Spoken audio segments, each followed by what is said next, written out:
ಈಗ ರಾಜಕೀಯ ಸುದ್ದಿಗಳನ್ನು ನೋಡೋಣ. ನೋಡಿ, ಪ್ರತಿಯೊಂದು ಪಕ್ಷದಲ್ಲೂ ಅಸಮಾಧಾನಿತರ ಸಂಖ್ಯೆ ಹೆಚ್ಚಾಗಿದೆ. ಅದು ಕಾಂಗ್ರೆಸ್ ಆಗಿರ್ಬೋದು ಅಥವಾ ಬಿಜೆಪಿ ಆಗಿರ್ಬೋದು, ಹಾಗೆ JDS ಕೂಡ ಆಗಿರ್ಬೋದು. ಈಗ ಆಲ್ರೆಡಿ JDSನಿಂದ ಒಂದು ಹೆಜ್ಜೆ ಹೊರಗಡೆ ಅಥವಾ ಒಂದು ಕಾಲು ಹೊರಗಡೆ ಇಟ್ಟಿರುವಂಥ GT ದೇವೇಗೌಡರು ಕಾಂಗ್ರೆಸ್ಗೆ ಏನಾದರೂ ಸೇರ್ತಾರಾ ಅನ್ನುವಂಥ ಚರ್ಚೆ ಆಗ್ತಾ ಇದೆ. JDS ಕೋರ್ ಕಮಿಟಿಯಿಂದ GT ದೇವೇಗೌಡರಿಗೆ ಕೋಕ್ ಕೊಡಲಾಗಿದೆ. ಕೋರ್ ಕಮಿಟಿಯಿಂದ ಕೈ ಬಿಟ್ಟಿದ್ದಾರೆ HD ಕುಮಾರಸ್ವಾಮಿ ಅವರು. JDS ಕೋರ್ ಕಮಿಟಿಗೆ ಈಗ ಅಧ್ಯಕ್ಷರಾಗಿ ಕೃಷ್ಣಾರೆಡ್ಡಿ ಅವರನ್ನ ನೇಮಕ ಮಾಡಿದ್ದಾರೆ.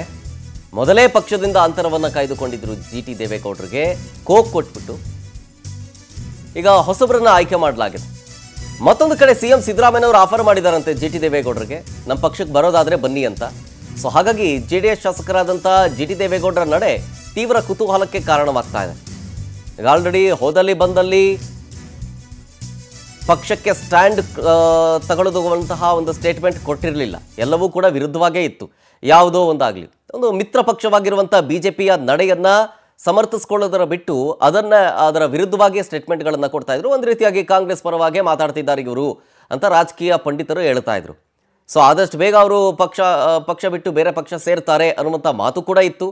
ಈಗ ಇನ್ನೊಂದು ರೀತಿಯಾದಂಥ ಡೆವಲಪ್ಮೆಂಟು, JDS ಕೋರ್ ಕಮಿಟಿಯಿಂದ GT ದೇವೇಗೌಡರಿಗೆ ಕೋಕು ಕೊಟ್ಟು ಅಲ್ಲಿಗೆ ಬೇರೆಯವ್ರನ್ನ ತಂದು ಕೂರಿಸಿದ್ದಾರೆ ಅಂತ. ಈಗ JDS ಕೋರ್ ಕಮಿಟಿಯ ಅಧ್ಯಕ್ಷರಾಗಿ ಕೃಷ್ಣಾರೆಡ್ಡಿ ಅವರನ್ನು ನೇಮಕ ಮಾಡಿ HD ಕುಮಾರಸ್ವಾಮಿ ಅವರು ಆದೇಶ ಹೊರಡಿಸಿರೋದು. ಸೊ ಹಾಗಾಗಿ ಸಿದ್ದರಾಮಯ್ಯನವರು ಆಫರ್ ಕೊಟ್ಟಿದ್ದಾರೆ GT ದೇವೇಗೌಡರಿಗೆ ಅಂತ. ಹೋಗ್ತಾರಾ JDS ಬಿಟ್ಟು ಕಾಂಗ್ರೆಸ್ಗೆ? ಕೇಳೋಣ ಇದ್ರ ಬಗ್ಗೆ ನಮ್ಮ ಪ್ರತಿನಿಧಿ ರೂಪೇಶ್ ಬೈಂದೂರ್ ಹತ್ರ. ರೂಪೇಶ್, GT ದೇವೇಗೌಡರು ಈಗ ಆಲ್ರೆಡಿ ಒಂದು ಕಾಲನ್ನು ಹೊರಗಡೆ ಎತ್ತಿದ್ರು ಪಕ್ಷದಿಂದ. ಹೋದಲ್ಲಿ ಬಂದಲ್ಲಿ ಪಕ್ಷದ ಬಗ್ಗೆ ಒಂದು ರೀತಿಯಾಗಿ ಸ್ಟ್ಯಾಂಡ್ ತೆಗೆದುಕೊಂಡು ಅದರ ಪರವಾಗಿ ಮಾತನಾಡೋದು ಬಿಟ್ಟು ಅದರ ವಿರುದ್ಧವಾಗಿ ನಿಂತ್ಕೊಂಡಿದ್ರು. ಹಾಗಾಗಿ ರಾಜಕೀಯ ಪಂಡಿತರು ಹೇಳ್ತಾ ಇದ್ರು ಆದಷ್ಟು ಬೇಗ ಅವರು ಬೇರೆ ಪಕ್ಷಕ್ಕೆ ಸೇರ್ತಾರೆ ಅಂತ. ಸೊ ಈಗಾಗಿರುವಂಥ ಡೆವಲಪ್ಮೆಂಟ್ ಇಟ್ಕೊಂಡೇ ಈಗ ಬೇರೆ ಪಕ್ಷಕ್ಕೆ ಸೇರ್ಪಡೆ ಆಗ್ಬೋದಾ? ಅಂದರೆ ಕಾಂಗ್ರೆಸ್ಗೆ ಹೋಗ್ಬೋದಾ? ಸಿದ್ದರಾಮಯ್ಯನವರ ಆಫರನ್ನು ಅಕ್ಸೆಪ್ಟ್ ಮಾಡ್ಕೊಳ್ಬೋದಾ GT ದೇವೇಗೌಡರು? ಶರತ್, GT ದೇವೇಗೌಡರ ಮುನಿಸು ಯಾವಾಗ ಆರಂಭ ಆಗ್ತದೆ, ಶಾಸಕಾಂಗ ಪಕ್ಷದ ನಾಯಕರನ್ನ ಆಯ್ಕೆ ಮಾಡಬೇಕಾದ GT ದೇವೇಗೌಡರನ್ನ ಪರಿಗಣಿಸಿಲ್ಲ. ಫೋನ್ ಮಾಡಿ ಹೇಳಿದ್ರು, ಆದ್ರೆ ನನ್ನನ್ನು ಪರಿಗಣಿಸಿಲ್ಲ ಅಂತೇಳಿ GT ದೇವೇಗೌಡರು ಆಕ್ಷೇಪವನ್ನು ಹೊರಹಾಕಿದ್ರು. ಅದಾದ ಬಳಿಕ ಕೋರ್ ಕಮಿಟಿ ಅಧ್ಯಕ್ಷರನ್ನಾಗಿ ಮಾಡಿದ್ರು ಕೂಡ ಅದನ್ನ ಗಂಭೀರವಾಗಿ ಪರಿಗಣಿಸಿರ್ಲಿಲ್ಲ. ಮೊದಲು ಇಡೀ ರಾಜ್ಯ ಪ್ರವಾಸ ಮಾಡಿದ್ರು ಕೂಡ ಅದಾದ ಬಳಿಕ GT ದೇವೇಗೌಡರಿಗೆ ಮುನಿಸು ದೊಡ್ಡದಾಗ್ತಾ ಹೋಯಿತು. ಹೀಗಾಗಿ GT ದೇವೇಗೌಡರು ಪಕ್ಷವನ್ನು ಬಿಡ್ತಾರೆ ಅನ್ನೋ ಚರ್ಚೆಗಳು ಹಿಂದೆನೂ ಕೂಡ ಇತ್ತು. ಅದಾದ ಬಳಿಕ ಕೆಲವು ಸ್ಪಷ್ಟನೆಯನ್ನು ಕೂಡ ಕೊಟ್ಟರು ಕೂಡ ಒಂದಿಷ್ಟು ಚರ್ಚೆಗಳಂತೂ ಯಾವಾಗಲೂ ಇದ್ದೇ ಇತ್ತು. ಯಾಕಂತ ತೆಗೆದುಕೊಂಡಂತ ಸ್ಟ್ಯಾಂಡ್ಗಳೆಲ್ಲವೂ ಕೂಡ ಆ ರೀತಿಯ ಚರ್ಚೆಗಳನ್ನ ಪುಷ್ಟಿ ಕೊಡುವಂತೆ ಇತ್ತು. ಹೀಗಾಗಿ ಮೂಡಾ ಕೇಸಲ್ಲೂ ಕೂಡ ಸಿದ್ದರಾಮಯ್ಯನವರನ್ನ ಬೆಂಬಲಿಸಿ ಮಾತಾಡಿದ್ರು. ಹೀಗಾಗಿ ಇಲ್ಲಿ ಒಂದಿಷ್ಟು ವಿಚಾರಗಳನ್ನು ನೋಡ್ತಾ ಹೋದ್ರೆ ಈ ರೀತಿಯಾಗಿ ಬೆಳವಣಿಗೆಗಳಾಗಬಹುದು ಅಂತ ಹೇಳ್ತಾ ಇದ್ದಕ್ಕಂಥ ವೇಳೆಯಲ್ಲಿ ಕೋರ್ ಕಮಿಟಿ ಸ್ಥಾನದಿಂದ GT ದೇವೇಗೌಡರಿಗೆ ಕೋಕ್ ಕೊಡಲಾಗಿದ್ದು, ಕೃಷ್ಣಾರೆಡ್ಡಿ ಅವರನ್ನ ಈಗ ಕೋರ್ ಕಮಿಟಿ ಅಧ್ಯಕ್ಷರನ್ನಾಗಿ ನೇಮಕ ಮಾಡಲಾಗಿದೆ.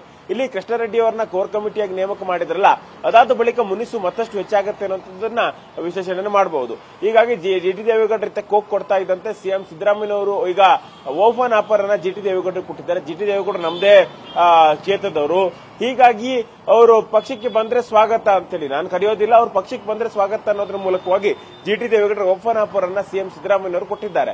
ಈ ಮೂಲಕವಾಗಿ GT ದೇವೇಗೌಡರು ಇನ್ನಾದ್ರೂ ಕೂಡ ಕಾಂಗ್ರೆಸ್ ಸೇರೋದಕ್ಕೆ ಒಂದಿಷ್ಟು ಚಿಂತನೆಯನ್ನು ಮಾಡ್ತಾರಾ ಅಥವಾ ಮಾಡಬಹುದು ಅನ್ನುವಂತ ಲೆಕ್ಕಾಚಾರಗಳು ರಾಜಕೀಯ ವಲಯದಲ್ಲಿ ಹಾಕಲಾಗ್ತಾ ಇದೆ. ಯಾಕಂತೇಳಿ GT ದೇವೇಗೌಡರು ಏನಾದ್ರೂ ಕಾಂಗ್ರೆಸ್ಗೆ ಬಂದಿದ್ದೆ ಹೌದಾದ್ರೆ ಮೈಸೂರು ಭಾಗದಲ್ಲಿ ಅತ್ಯಂತ ಪ್ರಭಾವಿಯಾಗಿ ಕಾಂಗ್ರೆಸ್ ಆಗುತ್ತೆ. ಯಾಕಂತ ಹೇಳಿದ್ರೆ ಮೈಸೂರು 2-3 ಜಿಲ್ಲೆಗಳಲ್ಲಿ 2-3 ತಾಲೂಕುಗಳಲ್ಲಿ GT ದೇವೇಗೌಡರ ಪ್ರಭಾವ ಇದೆ. ಅವ್ರು ಬಂದ್ರೆ ಮೈಸೂರು ಜಿಲ್ಲೆಯಾದ್ಯಂತ ಅಥವಾ ಅಕ್ಕಪಕ್ಕ ಜಿಲ್ಲೆಗಳು ಕೂಡ ಅದು ಇಂಪ್ಲುಯೆನ್ಸ್ ಆಗುತ್ತೆ. ಹೀಗಾಗಿ ಮುಂದಿನ ಚುನಾವಣೆ ವೇಳೆಗಾದ್ರೂ ಕೂಡ ಅವ್ರನ್ನ ಪಕ್ಷಕ್ಕೆ ಕರೆತರಬೇಕು ಅನ್ನೋ ಚಿಂತನೆಗಳಿದೆಯಲ್ಲ, ಈಗ ಎಲ್ಲಾ ಮುನಿಸುಗಳಿಂದಲೇ ಈಗ ಅವರು ಕುಮಾರಸ್ವಾಮಿ ಅವರು ನನ್ನನ್ನ ಕೈ ಹಿಡಿಯಲಿಲ್ಲ, ಹೀಗಾಗಿ ನಾನು ಕಾಂಗ್ರೆಸ್ನ ಕೈ ಹಿಡಿಯಬಹುದು ಅನ್ನೋ ಲೆಕ್ಕಾಚಾರದಲ್ಲಿ GT ದೇವೇಗೌಡರು ಇದ್ದಾರೆ. ಹಾಗಾಗಿ ಈಗ ಶಾಸಕರಾಗಿ ಆಯ್ಕೆ ಆಗಿರೋದ್ರಿಂದ ಅವರು ಸದ್ಯಕ್ಕೆ ಪಕ್ಷವನ್ನ ಬಿಡ್ತಾರೆ ಅಂತ ಹೇಳಿಲ್ಲ, ಮುಂದಾದ್ರೂ ಕೂಡ ಪಕ್ಷವನ್ನ ಬಿಟ್ಟು ಕಾಂಗ್ರೆಸ್ ಕೈ ಹಿಡಿಯಬಹುದು ಅನ್ನೋ ಲೆಕ್ಕಾಚಾರಗಳನ್ನು ಹಾಕಲಾಗ್ತಾ ಇದೆ ಈಗ ಇಲ್ಲಿ ಶರತ್.